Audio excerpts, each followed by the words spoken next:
Hey Waffle Gang, I do hope you are well. My name is Mark and today we're checking out some more r/AmITheButtHole. If you'd like to support the channel, you can click that like, subscribe, maybe that notification bell too, and let's crack straight on with today's stories. Much love, guys. Now our first story is coming from I'm Being Me 32, who says, am I the arsehole for banning my relatives from my wedding? I, female 32, am getting married in February. My best friend is a trans woman who will be my maid of honor. I've been friends with her since we were children. My dad's older brother is very bigoted and, quite frankly, hateful. He especially has an aversion to trans people and says the most horrible things about them. His wife is no different. I've decided not to invite those two to my wedding, mostly to protect my friend and to avoid drama. They're kids, my cousins told them if their parents can't come, then they won't either. I told them to get lost and that my wedding would be better off without them. My mum understands why I'm doing this, but my dad is upset and says I'm being unreasonable. He keeps promising me that his brother won't do anything and will just sit quietly. But I refuse to budge. I just don't trust my uncle to act like an adult because of his past behaviour. My mum told me that my aunt, said uncle's wife, has been crying. One of her favourite manipulation tactics. Now tell me, am I the arsehole? Am I really being callous in trying to protect my best friend? Now, absolutely, it's going to be a not the arsehole from me, and well done for you for protecting your friend in this situation. And this is your wedding. Would you want to be sitting there thinking that something might happen? And even if he wasn't saying it out loud, who knows what he's whispering in the background, and you just don't want that pressure, and it's not fair to your friend either. Absolutely not the arsehole. But Del901 says not the arsehole. You are a good friend, and your uncle and family are not good people. There is zero chance he wouldn't say something. People like that always do. And congrats on the wedding. Dogtastic Life says not the arsehole. Even without your friend there, why would you want a bigot at your wedding? It's your wedding. Personally, I think it's okay not to invite wankers. Sci-Fi Emma says not the arsehole. It would be up to your uncle and aunt to contact you directly and explain how they will moderate their behaviour. They appear to be unable to do so. Khaki Cat says vote seems unanimous so far, so just want to thank you for being a good friend to your friend. Moondoggy says not the arsehole. No reason to invite bigots. If auntie wants to cry, have her read the stats on violence against trans people. And one more from Charming Charmanders who says not the arsehole. This is your event. You wanting the special day to be a safe place for yourself and those you love is completely understandable. A wedding is a celebration of love. Transphobic comments are not a place for that. Since you've known this friend for so long, I'm guessing the uncle has said some pretty rotten things about them in the past and has already shown their ass. I'm sure this gesture also means the world for your friend. OP replied to that one saying you have no idea. During her transition, in her early 20s, I had to warn uncle not to go near her or else. I was still living at home at that time and she would often visit. My uncle to aunt live very close to my parents and I honestly worry about her safety. I made it clear that if he harmed her, I would call the cops and be a witness in court. That's how bad it was. And absolutely, why would you want someone like that at your wedding once again? Absolutely not the arsehole. There was never any way it was going to be. But what do you guys make of this one? Let me know your thoughts in the comments below and we'll move on to another story. And our next story comes from Disgusting Sister-in-Law who says, am I the arsehole? Telling my wife her sister is disgusting for accepting charitable gifts from hospital. Okay, the title seems really strange, but please read on because it frustrates me a lot. My sister-in-law is pregnant and about to be due soon. During her recent visit to the hospital, she pretty much misled the hospital by telling them she and her partner doesn't have much support in the country. Her partner earns over 100k a year and she doesn't work, and in doing so, the hospital have now provided her with new baby cots, car seats, baby essentials that would be worth around 2 to 3k. Now I, male, got upset telling them that those items are for struggling families, single mums who doesn't have support from their families. That her partner makes above average salary and can easily afford it. She basically brushed it off like it's nothing and just said the hospital offered to me. I'm not going to say no. The tipping point for me was finding out the items the hospital had provided her, which she didn't like, was getting listed on Marketplace to be sold. I told my wife, her sister and her husband are disgusting people who are trying to take advantage of charitable hospitals where it's meant to help those in struggles. Of course, my wife is upset at the commentary and I feel like I might have overstepped. So Reddit, please let me know if I'm the arsehole. And OP does add an edit to this one, which says, edit, just thought it would be better to post an update than replying to everyone. First and foremost, the partner makes over 100k with no debt, so they can live comfortably. Misled the hospital by implying she doesn't have any support and doesn't earn an income. Sister-in-law doesn't work, but no mention of her partner's income to the hospital. I've sat down with my partner and explained the rationale behind it without making any commentary, so she is seeing my point of view. So she'll speak to her sister and tell her to give the items back, even those they didn't need in the first place. Thank you Reddit for easing my mind, thinking I might have been wrong. And there was no way, again, you was going to be the arsehole in this situation. If many people did this, they'd be using up the resources that the hospital has, and then, like you said, people that are in need wouldn't be getting those resources. So there's 100% that you're not the arsehole in this situation. And I do wonder, even if they was to give stuff back now, I doubt that they could be used unless they are brand new and haven't been used, because things like car seats, I know it's advised that they don't use them twice, if I'm not mistaken. But yeah, I'm going off there. Pretty awful behavior and not the arsehole for calling this out. Cinnamon Gin says, you are definitely not the arsehole, and what they are doing sounds like fraud and can possibly have legal consequences. Autumn98 replies that saying the hospital isn't going to do anything. Too much trouble and too expensive. Legal fees to go after some fraudsters for 2 to 3k, and it's probably more civil than criminal, so police will doubtfully do anything either. I mean, you can report it to the hospital, but I doubt they'll care. This type of thing happens a lot, I'm sure. I'd blast the couple on social media though. Court of public opinion usually has a much harsher punishment. The thing with charity that I've learned is that you have to let it go. Give and let God is my own philosophy. Give and let karma for the non-God people. There are about as many crooks and shysters out there than there are legitimate people in need. It's near impossible to decipher the two categories. You did your best to help someone, and what happens after is out of your control. Not the arsehole OP, you have an honest heart. Nimbus47 says not the arsehole, I'd snitch on that beach. It's a serious issue. Hospitals should be allowed to run a credit check or background check of sorts if people want to receive such a large amount of charity. Fairy Smurf says not the arsehole and let the hospital know, but according to previous comments it might not do anything, so who knows. Odd Snow Hair says not the arsehole, your sister-in-law should be ashamed of herself along with anyone that supports her actions. Lola says not the arsehole and it is actually disgusting, I'd let the hospital know. Those things should have gone to people who actually need them and not to make a profit. And Towering Velve Teen says not the arsehole, your sister-in-law is a flat out liar. She should be ashamed of herself for taking those gifts directly from a needy family's arms. Your commentary was appropriate. Good for you for standing your ground against this fraud, and we recognise how hard it is to stand up to family. Absolutely, it can be tough sometimes. But what do you guys make of this one? What would you do if you found yourself in that situation? Let me know your thoughts in the comments below, and we'll move on to another story. And our next story comes from Throwaway Awful Mother, who says, am I the arsehole for refusing to pay for a sketch that I no longer need? Recently, I needed some art for a project that I'm working on, so I decided to commission someone whom for the purpose of this post we'll call Kate. We agreed on a budget of $100, and that half the payment will be made once the sketch is done, and the other half once the image is ready. Once that was settled, I asked Kate if she could give me her email address, so that I could send her references for the image. She gave me an address that didn't have her name in it, and I sent the references, along with a few questions. Kate responded to the email, and to my surprise, the name in the email wasn't hers. It was something along the lines of Jane Smith. She signed the email with Kate though. This seemed fishy to me, so I ghosted Kate and found a different artist for the project. Unlike her, he didn't try to play any tricks with oddly named emails and was very professional. 2 days later, Kate sent me a very detailed sketch, asking if she'd like any changes. I then told her that I found a different artist, since she seemed like a scammer, and told her that I no longer need her drawing and won't be paying for it.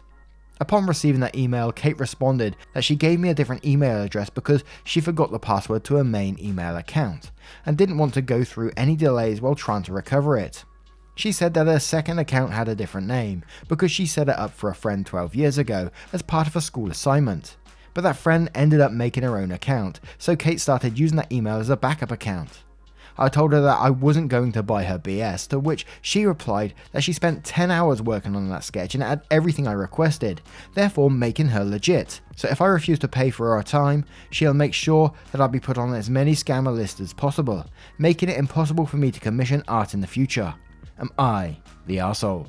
So you refuse to pay her because of her email address? That's ridiculous to me. And don't get me wrong, I'm all for people for being, looking out for scammers and not wanting to get scammed. It's rife these days, so we do need to be careful, absolutely. But you agreed payment upon sketch and completion, so I don't see how you could have got scammed in the first place for this. You're paying for a sketch, then you're paying for the completed project. For any artwork that I've had to buy, I pay up front anyway, regardless of the sketch or anything else. And you rushed ahead and found another artist in the meantime, ghosting that person. So yes, that person put a lot of work into what they did for you, and you ghosted them. So yes, it's going to make you the arsehole. But Anne von Beaverhausen says you're the arsehole for sure. You decided to ghost her because you didn't like her email address, and then she sent high quality detailed work, and you called her a scammer for it. Jeez, I think if she sued you in small claims she would win, and I think you're being a total a-hole. Ahender8 says you're the arsehole. You agreed to hire her, then ghosted her instead of asking her about her email up front like a mature adult would. You owe her her money as well. Early Light says, I don't like your email address is not a valid reason to refuse payment, especially since she gave you the email before she did the work. How could it even be a scam if she wasn't getting paid until the work was completed? Oberdictor says you're the arsehole. Your commission agreement was not contingent of her having an email account you deemed acceptable. She completed the work, you owe her the money. That is, Mum says, you do realise that you could have waited to see if the sketch showed up. You never actually paid her anything. How did you think that was going to work as a scam? Pay the artist $50 for the sketch and don't commission anyone else if you're going to act like this. You are the one who's benefited without paying for it. She has much more justification for calling you a scammer than you have for calling her one. You're the arsehole.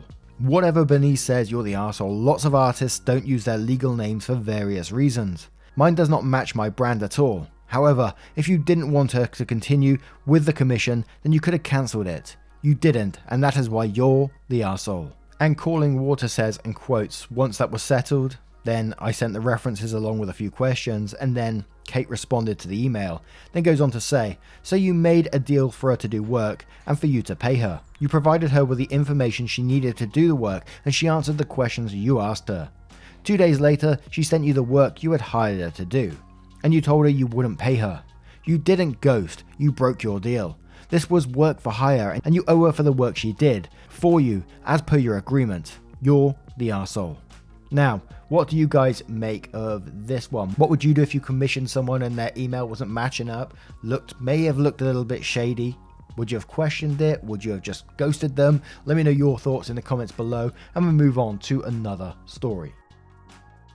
And our next story comes from Throwaway Tired 01000, who says, am I the arsehole for being angry that my coffee was swapped with decaf? So my boyfriend, 28 male, and I, 26 female, have recently moved in together.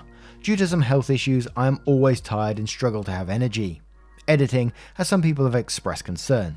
I know what my health conditions are, and I'm currently on medication from my doctor for it. The coffee simply helps bring me up to a semi-normal level of energy when taken in addition to my medication. This has meant I end up drinking a few cups of coffee a day to keep myself up and going. The last few weeks I've noticed that even the coffee is not helping me, and I'll be honest, it worried me as I thought my health was growing worse. Why else would it not be helping? I told my boyfriend my worry, and he told me that he'd swapped out all my coffee for decaf as he was worried about me and how it was healthier for me. I'm currently very upset with him as he didn't even consider telling me his thoughts and instead tampered with my coffee without telling me.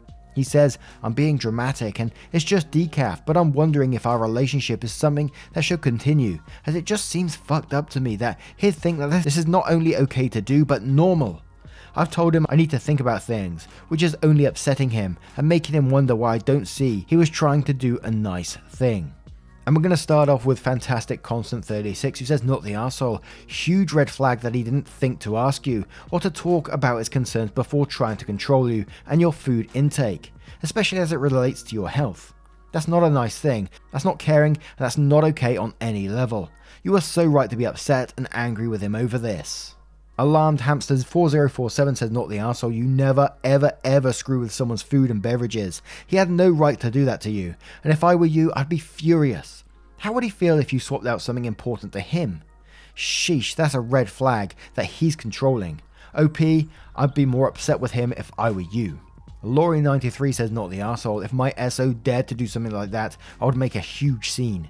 Don't touch my dietary choices, and especially don't mess with my caffeine intake, for fuck's sake. Professor Fussy Pants says not the arsehole. If he was worried, he should have talked to you, not sneak around and decide what is best for you like you're some child. And his little trick had you worried. How is that better than drinking some coffee? A Trinkin replaced that one saying this: I bet he wouldn't have swapped decaf coffee for regular, because he's probably smart enough to know that giving someone extra caffeine could cause a serious health event, e.g. I crave sugary latte once in a while, but caffeine does not mix well with my pot and can kick my resting heart rate over 140, so I'm very careful in ordering decaf. Swapping regular coffee with decaf caused OP to worry that her fatigue was getting worse. While it wouldn't land her in ER, it's still a very scummy thing to do. If he was worried about her caffeine intake, he should have said something like, hey babe, have you discussed your coffee habits with your doctor? I'm worried you may be relying on it too much. And one more from Duck with an Egg who says not the arsehole. Nobody has any right to make unilateral health decisions for you. If he was so concerned, then he would have talked with you about your caffeine consumption rather than tricking you. He admits it now as if he did nothing wrong, but if he really did nothing wrong, then why did he hide his actions in the first place? Edit, extra arseholeness that you have medical conditions and are on medications, and he would consider sneaking things into or out of your diet. Just adds the risk that, especially if he expanded beyond coffee, he could be unknowingly changing your diet so that it interferes with your medicine, leaving you and your doctor scratching your heads as to why things are going wrong.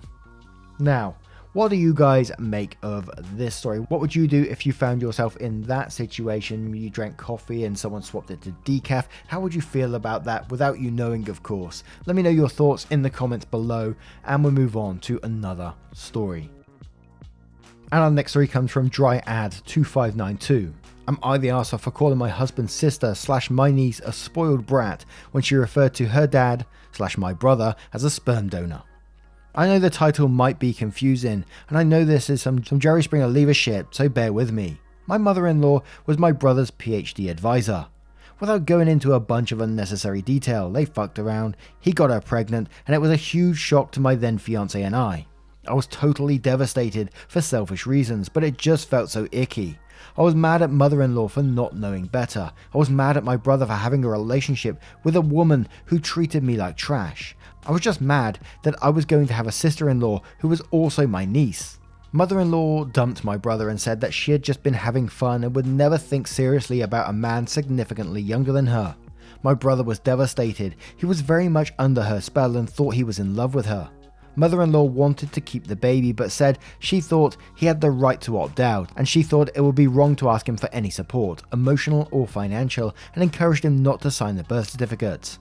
He had some contact with his daughter, we call her Grace, but mother-in-law didn't want him around too much, and he was in a dark place in his life. He got another advisor, but his motivation dropped and he graduated but wasn't happy with his work. He then began to realize how competitive the market was and felt like his PhD was useless. I also think he associated the subject too much with her and was just delusioned with everything. He settled for a job that has nothing to do with his degree and that he doesn't like, developed a little bit of a drinking problem and saw Grace here and there. Mother-in-law got a boyfriend her own age who Grace loved. She began to call him dad and they got married eventually. I have a hard time being around any of them for what mother-in-law did to my brother. I make the occasional obligatory visit, but honestly, I hate her. Grace never wanted much to do with her bio dad, but in the past couple of years he'd gotten his life together, married a very sweet woman and had a baby. Grace makes no effort to see him. She is 15 now, and all Grace cares about is that her arsehole stepdad is going to buy her a fancy car next year. However, she sometimes makes comments about how my brother is a real dad to the baby.